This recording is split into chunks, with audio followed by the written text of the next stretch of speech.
Media మిత్రులకు అందరికీ నమస్కారాలు. మీకు అందరికీ తెలుసు, ఎల్ఆర్ఎస్ విషయంలో మా 10 సంవత్సరాల ప్రభుత్వంలో పేదవాళ్ళకి ఇబ్బంది అవుతుంది అనేటువంటి ఆలోచన ఆ రోజు ఇంప్లిమెంట్ చేయాలన్నప్పుడు కూడా ఒక 25 లక్షల కుటుంబాలకు ఇబ్బంది అవుతుంది అనేటువంటి ఉద్దేశంతో మనం ఆ రోజు దాన్ని ఇంప్లిమెంట్ చేయలే.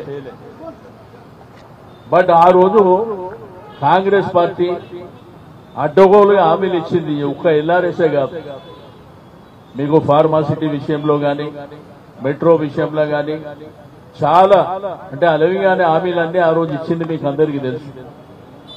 ఇప్పుడున్నటువంటి మంత్రులు ఎవరైతే బట్టి విక్రమార్క గారు, సీతక్క గారు, ఉత్తమ్ కుమార్ రెడ్డి గారు, అదేవిధంగా కోమటిరెడ్డి వెంకటరెడ్డి గారు అయితే పబ్లిక్ ఇంట్రెస్ట్ లిటిగేషనే వేసారు.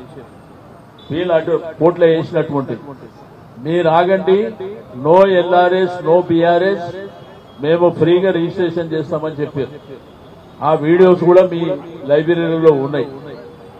మా డిమాండ్ అలా మీరు షెడ్యూల్ కూడా డేట్లు ఇచ్చారు, 31 మార్చి వరకు చేస్తామని చెప్పి మీరు వెంటనే ఉపసంహరించుకొని ఫ్రీగా రిజిస్ట్రేషన్ చేయాలని చెప్పి మేము డిమాండ్ చేస్తా ఉన్నాం.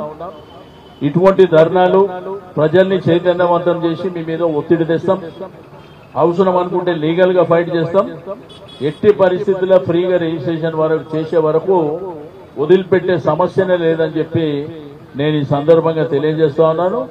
తప్పకుండా మీరు ఎలక్షన్ల ముందు ఎన్నో హామీలు ఇచ్చారు, బట్ ఇది ఏకంగా 25 లక్షల కుటుంబాలకు నష్టం జరిగేటువంటి అవకాశం, వాళ్ళ నడ్డి విరిచేటువంటి ప్రయత్నం, వారిని ఆర్థికంగా ఇబ్బంది పెట్టేటువంటి ప్రయత్నం మీరు ఏదైతే చేస్తున్నారో వెంటనే ఉపసంహరించుకోవాలని చెప్పి డిమాండ్ చేస్తా ఉన్నాను.